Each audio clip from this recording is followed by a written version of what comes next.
defense counsel. Obviously, Mr. Murdaugh is present in court and represented by his counsel, Dick Harpootlian and Jim.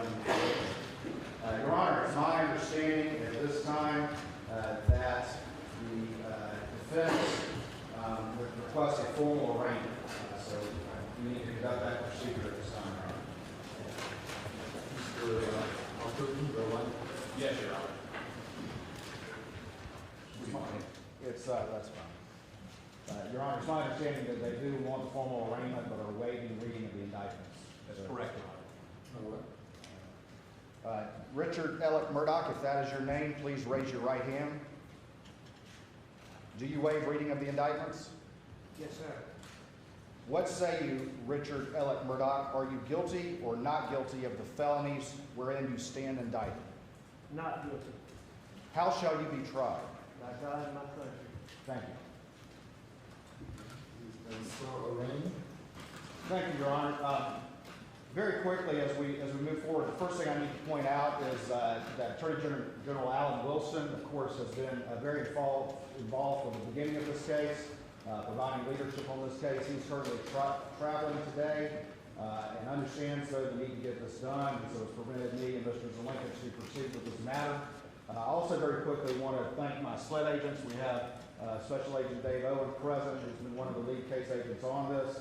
I want to commend them on the long and arduous investigation over 13 months in which every possibility was considered before the evidence, as we explored every possibility, all came back to one person, and that is Alex Murdaugh.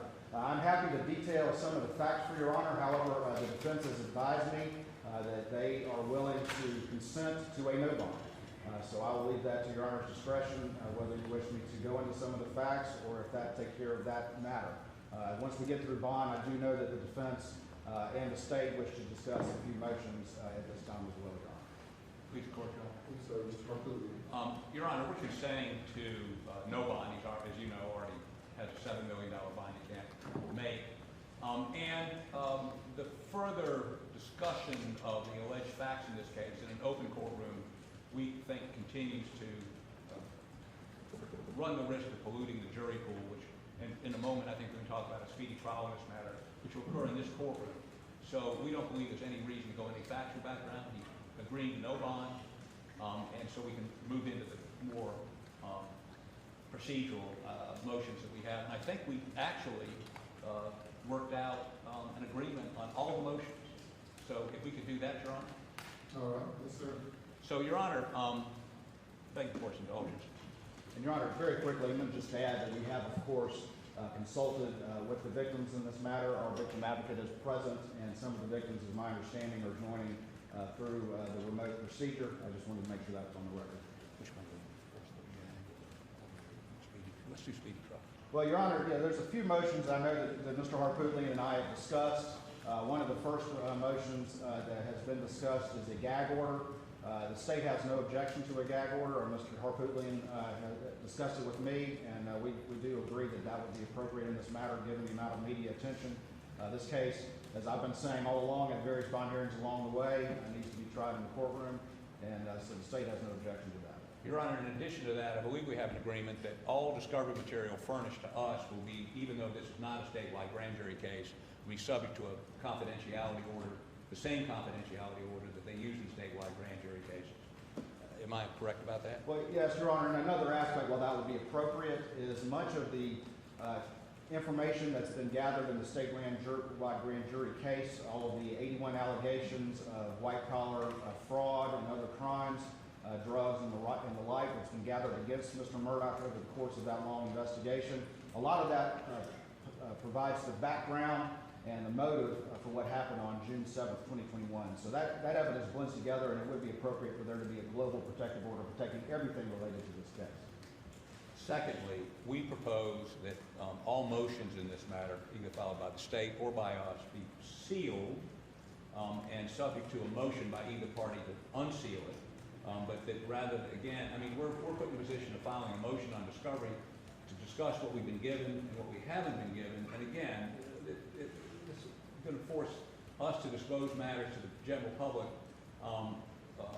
that we don't really want to discuss in public because we're trying to get a fair trial for our client, not try it in the media, but try it in this courtroom. And I believe Mr. Waters agrees with that.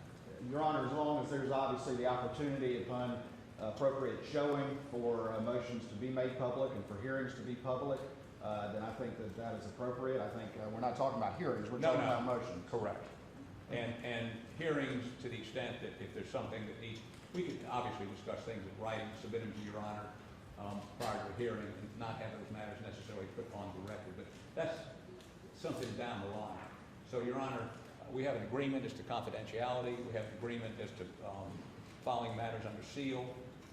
And I think that takes care of that issue. Is that correct?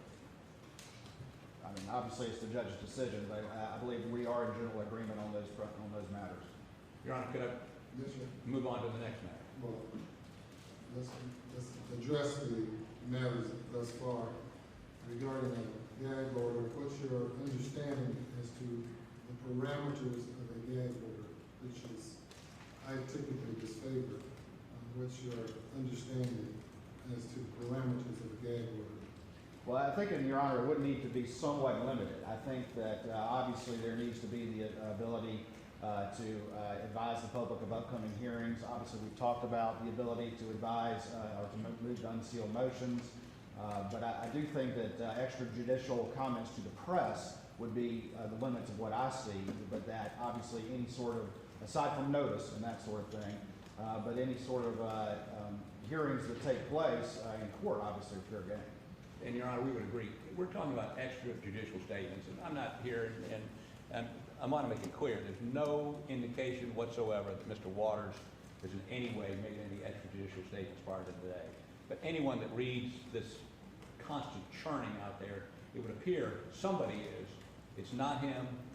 As far as I know, none of his agents. But we want, if that's violated, we'd like to be able to come before the court and have the court inquire how this material fact got out to see if the sanctions are necessary. So it would be a gag order to any extrajudicial statements. I'll have the parties prepare a proposed order that you all have consented to. Proposed order for me to review regarding the gag order. Yes, sir. Now, I will say this, Your Honor. Obviously, this case, and we all know, we can see what's all around us right now. This case has generated a lot of media attention.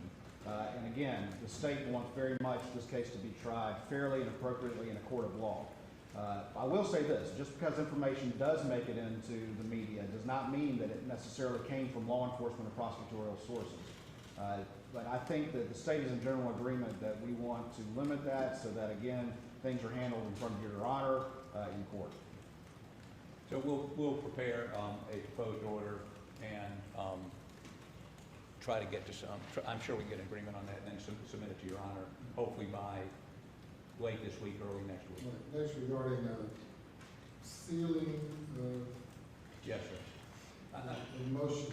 Not all motions, but any motion which we believe we're discussing evidentiary materials. I mean, typically in a case like this, there'll be some concern about whether or not discovery obligations have been met.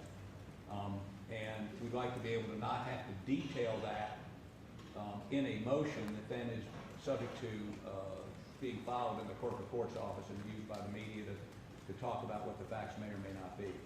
I think Your Honor, if I could, the appropriate way to handle that is that if Mr. Harpootlian or the state files a motion and believes that it should be sealed, that they could file an accompanying motion to seal. And then that would just sort of preemptively seal it until the court could address that order at that time. That's fine. And That's the manner in which it's typically done. Yes, sir. The motion and the motion to seal along with the motion. yeah, I don't think we need a global order with that. That can be done a la carte. Your Honor, maybe the easiest way to deal with this is if the state, and we'll do the same thing, if the state would agree to give us an advanced copy of something we're getting ready to file, give us the ability to make that motion, and we'll do the same with you. We won't file anything without running it, giving you 48 hours at least, 48 business hours before we file something. That's fair. Just want to clearly understand that it's a public matter with a public trial, and certainly matters that need to be sealed can be sealed. to preserve the rights of all parties to a fair and impartial trial. Yes, sir. The court understands that, but at the same time, I want to clear that we will not have any private motion hearings. Public matters will be public. Yes, sir. Yes, sir, Your Honor. Yes, sir. So we'll get your proposed order on that. Yes, sir. Can I move on to the next matter? Yes, sir. And that is, we filed a motion for speedy trial. We note that there are two terms here, one in October and one in November. We'd like to go ahead and get this matter before Colleton County jury as quickly as possible. Mr. Murdaugh does this for a number of reasons. One, as you've heard, he believes he's innocent, he avers he's innocent. And two, he believes that the killer or killers are still at large, and this would allow SLED to put this behind him and go look for the real killers.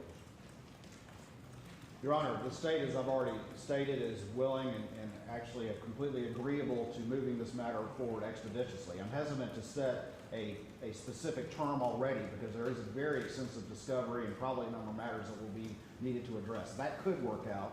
I just think it's a little premature to say definitely that's the term we should schedule it. However, the state is absolutely in favor.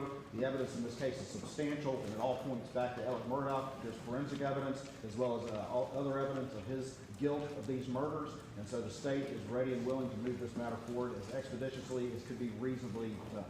In Your Honor, we understand that it's Mr. Waters' belief that it's substantial evidence, both forensic and otherwise. Our response to that is he's wrong, and that's why a jury will sit in that jury box. Is it that jury box? That jury box. One of those, that's the grand jury box? No, okay. Old-timey courthouse, I forget which side we go with, that jury box right there. Hopefully within 90 to 120 days, decide whether that is substantial evidence. Right now, there's an October term with Judge Mullen, and she's recused herself, and November term with Goldsmith, Brooks Goldsmith in Lancaster County. Those are already set. I don't know that we need to get into that today, but we are going to be pressing for a trial as quickly as possible. In that vein, last week we served a discovery motion on the state. They have 30 days under the rules to respond. This matter's been under investigation for a year and a half. It may be extensive, but it ought to be easily accessible, and we ought to be able to get that in 2.5 weeks and begin the process of going through it ourselves. We've already provided them substantial discovery in the other matters, and we will certainly comply with our obligations. Your Honor, I think that once we start that process, and I know, and I agree, that we need to move this matter forward expeditiously. What I don't want to have happen is for the defense to be screaming speedy trial on one hand and screaming about discovery on the other hand. This is a very aggressive timeline, which we're in favor of, but I think we need to see how things develop and find the most reasonable, expedited term we can. And I think we need to start this process for a few weeks and then make an assessment at that time of what is a reasonable term. That might be January. Obviously, Mr. Senator Harpootlian has his legislative obligations at that time. Which I will waive. It seems like probably, given the realistic expectations in this matter, that January would be a very aggressive and reasonable timeline. And we may disagree on that. But, Your Honor, I would point out, they spent over a year investigating this. They took it to a grand jury. They should have presented them with all the evidence that would have convinced that grand jury beyond a reasonable doubt. And so it's there, it's accessible, you ought to be able, I mean, most of it's electronic, I suspect. They can hit a button and spit it out. We're not going to argue about discovery because I assume they're going to give us everything that would be scientific, everything under Rule 5, everything under Brady. We're not going to have to fight about it. So we made a motion for speedy trial. I don't know that we need to, until Your Honor decides how to address that, there's no reason for us to draft an order on that. Is that correct? As far as speedy trial? Yeah. So again, I think we need to start the process, Your Honor, and then maybe reassess this matter in a few weeks. Well, the defendant has a constitutional right to a speedy trial. That being said, however, I am totally unaware of the status of the docket here in Colleton County. I do not know if the solicitor's office for this circuit already has day certain trial scheduled, or whatever matters that currently exist that might be scheduled already or anticipated by or whether a special term of court might become necessary to try this case. And Your Honor, we talk to people, and apparently there's no motion for speedy trial on any case pending in Colleton County right now. So we're the only ones that asked for it, if that makes a difference. And again, we understand it's totally within your discretion, not mine, not his. So we just want you to consider that. And again, I agree with Mr. Waters, it's not something you can rule on today. So beg the court's indulgence one more.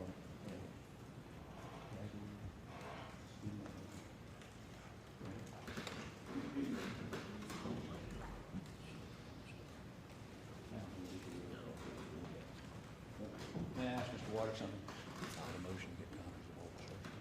You can get those under the rule. Once we get, yes, we can start talking about it. Okay. I think, Your Honor, that resolves everything the defense has for today. I'll defer to Mr. Waters if he's got additional matters. Nothing further from the state, Your Honor. Special Agent Owen, is there anything you would like to state pertaining to the matter? No, sir, not at this time.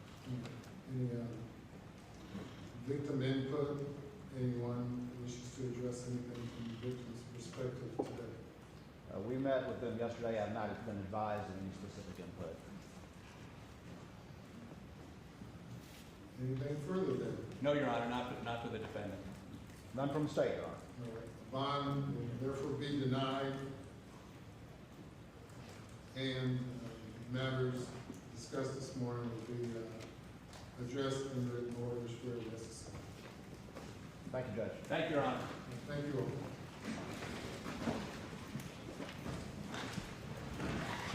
All right.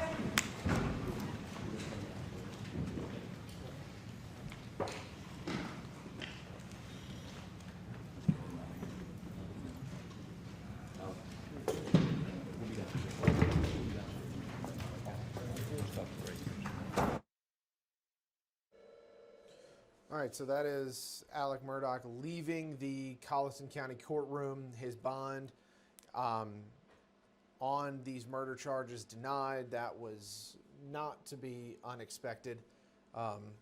You heard Mr. Murdaugh's attorney, Dick Harpootlian, as well as the lead attorney for the state, Colleton Waters, discussing a number of matters with the judge in this case, including gag orders and sealing motions, as well as when to try to get this in front of a jury. Nothing groundbreaking in this hearing, kind of as we expected. No new evidence or details brought before the court. That was to be expected, as well as will bring me back up on camera, but you can still see inside the courtroom that Murdaugh's attorneys there meeting. You heard from Mr. Harpootlian there that they're ready to get this in front of a jury. We're asking for possibly October, November. You heard from the state and Colleton Waters that January 2023, the start of a trial, was, he called it an aggressive timeline, but reasonable.